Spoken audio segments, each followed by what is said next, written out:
इसलिए इतिहास, दर्शन तथा विभिन्न ज्ञान विज्ञान की अभिव्यक्ति के माध्यम के रूप में जिस भाषा का प्रयोग होता है उसे गद्य की माध्यम स्थिति कहा जा सकता है।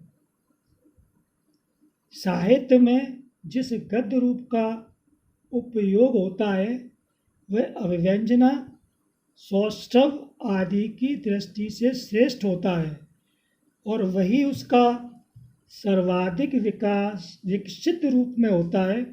विभिन्न लेखकों और कवियों का न केवल वैचारिक जगत अपना होता है वरन अपने विचारों, भावों, अनुभूतियों आदि को अभिव्यक्त करने के लिए उन्हें अपनी भाषा की भी सृष्टि करनी पड़ती है।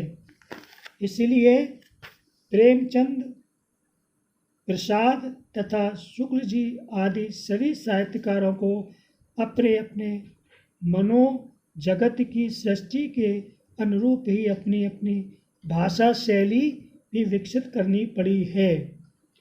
भाषा रूपों के विकास की दृष्टि से यदि गद्य के स्वरूप का विवेचन करें तो हमें अपनी 3 कोटियाँ उपलब्ध होती हैं। इतिहास, जीवनी, यात्रा आदि के लिए वर्णनात्मक रूप, विज्ञान, सौंदर्य शास्त्र, आलोचना, दर्शन, विधि आदि के लिए विवेचनात्मक रूप, ललित, निबंध, गद्य, गीत, नाटक आदि के लिए भावात्मक रूप, विविध विषयों के अनुरूप गद्य के प्रभाव, स्पष्टता, चित्रमयता, अलंकरण आदि की मात्राओं में भी उतार चढ़ाव दिखाई देते हैं। गद्य की उपयुक्त कोटियों में कोई स्पष्ट विभाजन रेखा नहीं खींची जा सकती क्योंकि लेखक की रुचि, प्रयोजन, मन की अवस्था, व्यक्तिगत अनुभूति आदि के कारण वे एक दूसरे में अंतर्प्रविष्ट हो जाती हैं। आचार्य रामचंद्र शुक्ल जैसे प्रतिष्ठित निबंधकार के एक ही निबंध का प्रारंभ जहाँ विवेचनात्मक होता है वहीं बीच बीच में भावात्मकता की कोटि की भाषा के भी दर्शन हो जाते हैं। इस प्रकार साहित्य की प्रत्येक शाखा विधा ने आवश्यकता अनुसार अपनी विशिष्ट विधि और शैली का विकास किया है। साथ ही एक ही दूसरे की शैली को आत्मसात करने का स्वाभाविक उपक्रम भी निरंतर चलता रहता है। संसार की प्राय सभी भाषाओं में पद्य का विकास गद्य से पहले हुआ है, इसलिए हिंदी भाषा भी इसका अपवाद नहीं है। अन्य भाषाओं के समान ही इसके साहित्य में भी पद्य का अवतरण गद्य के बहुत पहले हुआ है। पद्य की इस प्राचीनता के अनेक कारण हैं।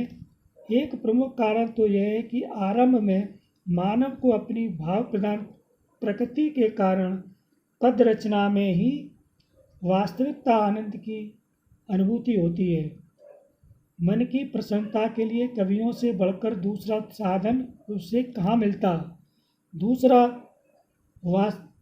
कारण यह है कि उस समय टंकण, मुद्रण आदि साधनों के अभाव में विचारों को सरलता पूर्वक संजोए रखना सकना संभव नहीं था। पद चूँकि निश्चित लय ताल में होने के कारण सरलता से कंठस्थ हो जाता है, इसीलिए प्राचीन काल से ही मनुष्य ज्योतिष, विज्ञान, आयुर्वेद जैसे विषयों से संबंधित अनुभव सामग्री तथा अर्जित नवीन ज्ञान को भी पद का स्वरूप देकर भावी पीढ़ियों को सरलतापूर्वक हस्तांतरित करने लगा। परिणामतः अनेक शताब्दियों तक ज्ञान के हस्तांतरण में पद का ही प्रदान रहा। हाँ, ब्रजभाषा गद्य के कुछ छुटपुट प्रयत्न इसका अपवाद अवश्य रहे, जिनका वास्तविक जन्म 19वीं शताब्दी में ही हुआ।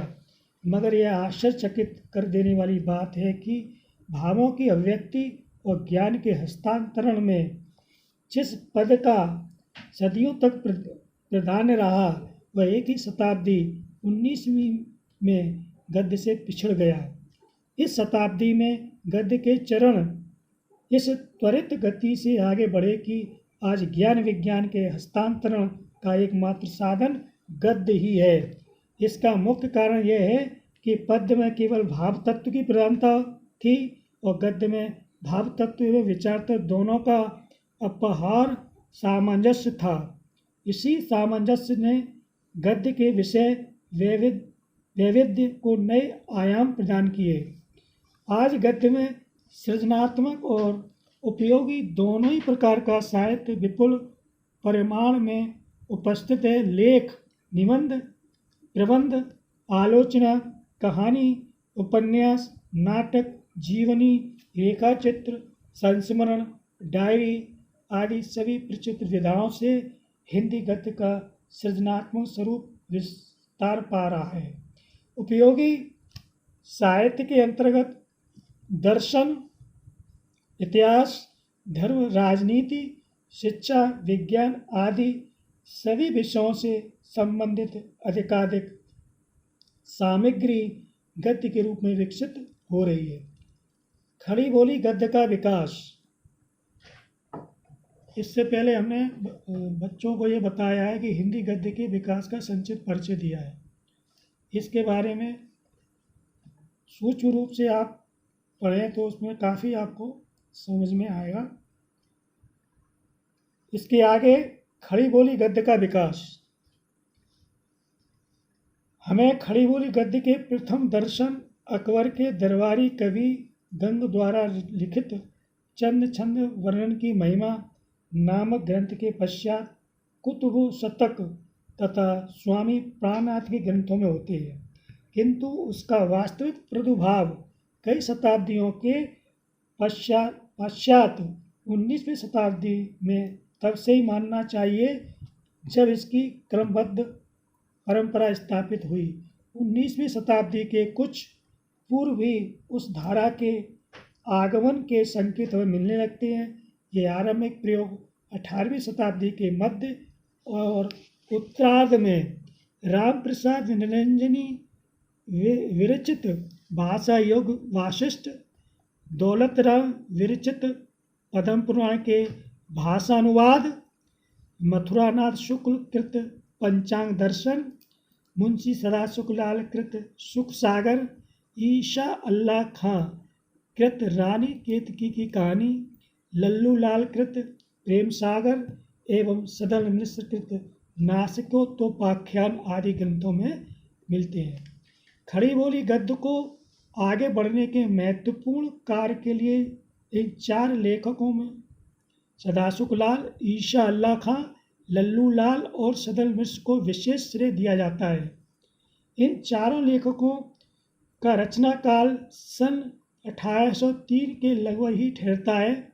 इन लेखकों में मुंशी सदासुख लाल का गद्य पुराने कथावाचकों जैसे पंडिताऊपन लिए हुए था। लल्लू लाल की भाषा पर ब्रज भाषा का प्रभाव था। सदल मिश्र का गद्य अपेक्षाकृत अधिक स्वस्थ संयत था, परंतु पूर्वी प्रयोगों की अधिकता का दोष उनकी भाषा में भी था।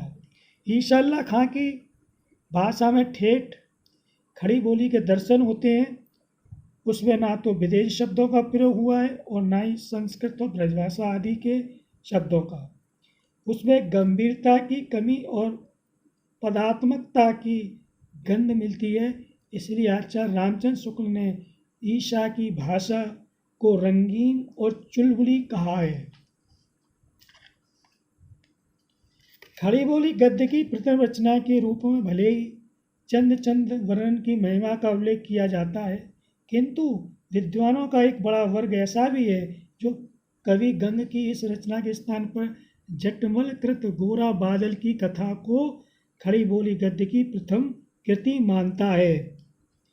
इन विद्वानों में डॉक्टर नागेंद्र का नाम सर्व प्रमुख है। उन्होंने अपनी कृति हिंदी साहित्य का इतिहास में इस तथ्य को स्पष्ट करते हुए लिखा है, उत्तर भारत में खड़ी बोली में निर्मित गद्य रचनाएं 17वीं शताब्दी से प्रमाणिक रूप में प्राप्त होती हैं। गंग कवि द्वारा रचित बताई जाने वाली चंद छंद वर्णन की महिमा की प्रमाणिकता संदिग्ध है। योगाभ्यास मुद्रा टिप्पण, जिसे काशी नागरी प्रचारणी सभा के खोज विभाग ने सिद्ध कुमारिपा कुमटीपा कृत प्राचीन खड़ी बोली रचना घोषित किया है। परवर्ती रचनाएं मूल संस्कृत रचना सिद्ध कुमारिपा द्वारा रचित प्राचीन रचनाएं, उसका टिप्पण बहुत परिवर्तित है। इसी टिप्पण में खड़ी बोली के शब्द न्यून है। सन 1623 ईस्वी में जटमल द्वारा रचित गोरा बादल की कथा को इस संदर्भ में सर्वप्रथम उल्लेख योग्य रचना माना जा सकता है। खड़ी बोली गद्य के प्रसार में ईसाई पादरियों का भी महत्वपूर्ण योगदान रहा है। उन्होंने बाइबल का खड़ी बोली में अनुवाद कराया और उसे उत्तर भारत के विभिन्न स्थानों में वितरित कर अपने धर्म के साथ ही हिंदी का प्रसार किया। इसके अतिरिक्त ईस्ट इंडिया कंपनी द्वारा प्रचलित शिक्षा योजना के अंतर्गत निर्मित पाठ्य पुस्तकों और समाचार पत्र कला द्वारा भी खड़ी बोली गद्य का विकास हुआ। भारतीय जन जागरण भारतीय इतिहास में 19वीं शताब्दी के द्वितीय एवं तृतीय चरण को जागरण काल के नाम से जाना जाता है। इस काल में भारतीय सामाजिक तथा सांस्कृतिक व्यवस्था में महत्वपूर्ण परिवर्तन हुए और अंग्रेजी शासन के कारण शिक्षा का पाश्चात्यीकरण हुआ। समानतावादी व्यवस्था का अंत होने के साथ ही अंग्रेजी शासन प्रणाली के परिणाम स्वरूप उत्पन्न अराजकता की स्थिति को दूर करने की दिशा में भी अनेक महत्वपूर्ण कदम उठाए गए। प्रेसों की स्थापना हुई और पत्र पत्रिकाओं का प्रकाशन आरंभ हुआ। जन सामान्य में शिक्षा के प्रचार प्रसार के कारण नवीन चेतना का उदय हुआ। इस समय हुए अनेक सामाजिक धार्मिक आंदोलनों का भी लोगों के मन मस्तिष्क पर व्यापक प्रभाव पड़ा। वे सहज ही आधुनिक विचारधाराओं को आत्मसात करने के लिए मानसिक रूप से तैयार हो गए। उस समय की इस प्रकार की संस्थाओं में ब्रह्म समाज सन 1828 ईस्वी में, रामकृष्ण मिशन, प्रार्थना समाज सन 1867 ईस्वी में, आर्य समाज सन 1867 ईस्वी में एवं थियोसॉफिकल सोसाइटी सन 1882 ईस्वी की भूमिका बड़ी प्रशंसनीय रही है। स्वामी दयानंद ने अपने सत्यार्थ प्रकाश की रचना भी हिंदी में ही की थी। 19वीं शताब्दी के मध्य में दो और लेखक सामने आए जिन्होंने खड़ी बोली के प्रचार प्रसार में अत्यधिक महत्वपूर्ण भूमिका का निर्वाह किया। ये लेखक थे राजा शिव प्रसाद सितारे हिंद और तथा राजा लक्ष्मण सिंह।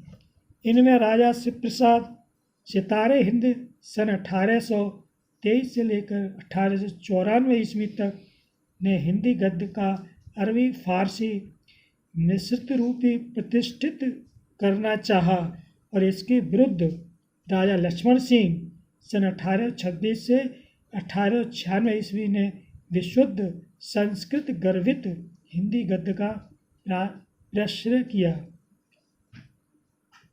उन्होंने उर्दू अंग्रेजी के दैनिक व्यवहार में प्रचलित शब्दों तक को अपनी भाषा से दूर रखा। इसके अतिरिक्त आगरा की बोली का प्रभाव भी उनकी भाषा पर कम नहीं था।